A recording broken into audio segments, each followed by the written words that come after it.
역시 마이크가 좀 빈약했던 관계로 책임준공 확약이 부동산 PF 금융구조에서는 가장 중요한 겁니다.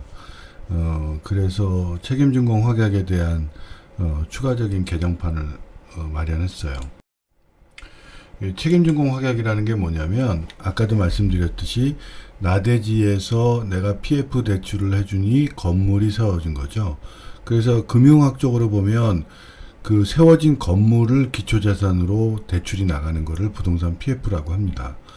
그래서 이 건물이 세워진다는 것을 보장받아야 되기 때문에 신용보강 차원에서 시공사한테 책임준공 확약을 받아요. 그러니까 대주단 입장에서는 건물만 세워지면 나중에 공매를 통해서 자기가 투자한 돈을 회수할 수 있는 거죠. 그러니까 건물이 세워지지 않으면 대주단은 아무것도 회수할 수 있는 게 없습니다. 토지만 회수할 수 있는 거죠.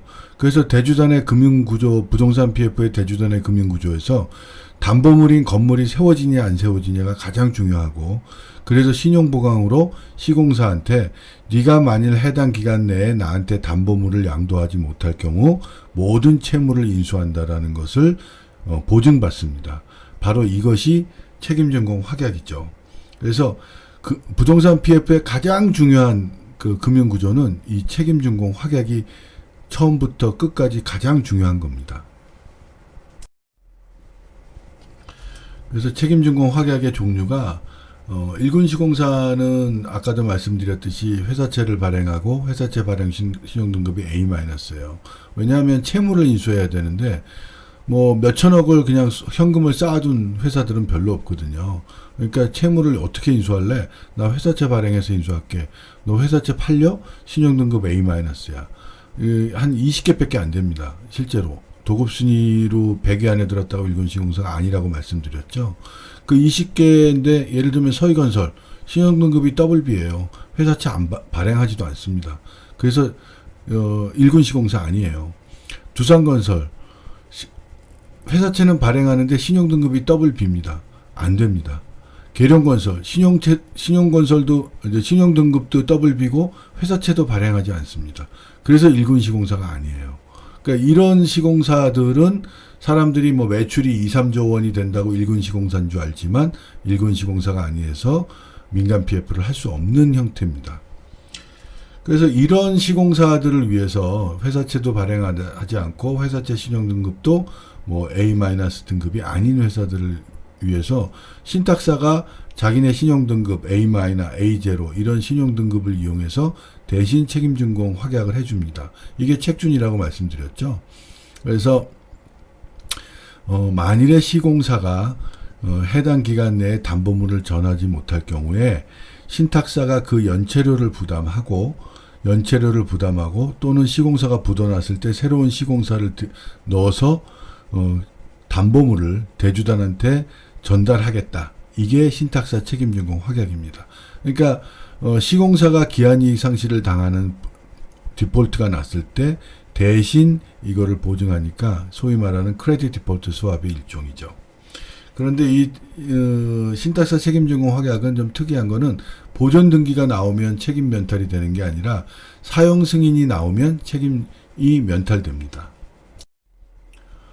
그래서 신탁사 책임준공 확약 책주는 신탁사가 시공사를 대신해서 책임준공을 확약하는 거죠. 그래서 시공사가 부도 또는 준공 기간을 맞추지 못하는 경우 대주단에서 발행하는 모든 연체이자를 부담하고 시공사가 부도나는 경우 새로운 시공사를 선정해서 건물을 준공시키는 데 들어가는 모든 비용을 부담하겠다라고 확약하는 게 신탁사 책준입니다.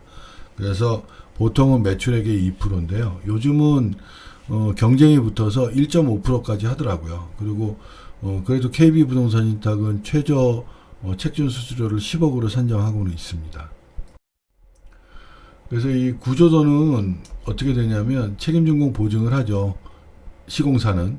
그러니까 시공사는 기본적으로 신탁사가 책준하더라도 채무 인수가 전제됩니다. 그리고 신탁사가 책임준공 확약을 연대보증으로 캡을 씌워주는 역할을 하는 겁니다. 그래서 책준을 한다라는 것은 시공사를 대신해서 연대보증을 하는 거기 때문에 조건이 굉장히 까다로워요.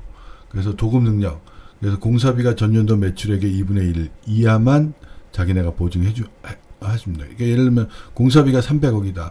전년도 매출액이 500억이다. 이 회사는 책준을 못 해줘요. 그러니까 공사비가 300억이다. 그러면 이 회사의 책준 한도는 전년도 매출액의 2분의 1입니다. 그러니까 600억이다. 그러면 300억. 그리고 다른 책준을 한다. 그러면 이 공사가 끝나야지만 책준을 해줄 수 있는 거죠. 그리고 신용 등급을 키스라인 기준으로 트리플 B 이상이 돼야 됩니다. 이거는 이제 부도가 날 수도 있고 뭐 여러 가지 문제가 있기 때문에 신용 등급을 봅니다. 그리고 부채 비율이 200% 미만이어야 돼요. 왜냐하면 현금 흐름이 나쁘면 부도가 날 확률이 있기 때문에 부채 비율이 200% 미만이 돼야 되고 공사비가 적정해야 됩니다. 안 그러면 공사비를 너무 낮게 했다 그러면 일부러 시공사가 공사비를 낮게 챘으면 책임준공을 이행할 수 없다고 보는 거거든요. 그래서 적정 공사비인가를 확인합니다.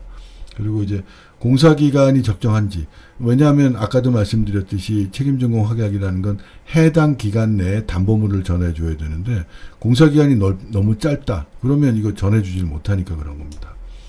그리고 이제 분양성인데 이게 왜 그러냐면 책준 수수료의 한 25%에서 30%는 일괄기표 대주단에서 책임을 져줘요. 그런데 나머지 돈은 분양 수입물로 가져가거든요. 그래서 이 분양성이 나쁘면 자기네가 잘못하면 신탁 수수료를 받을 수가 없습니다.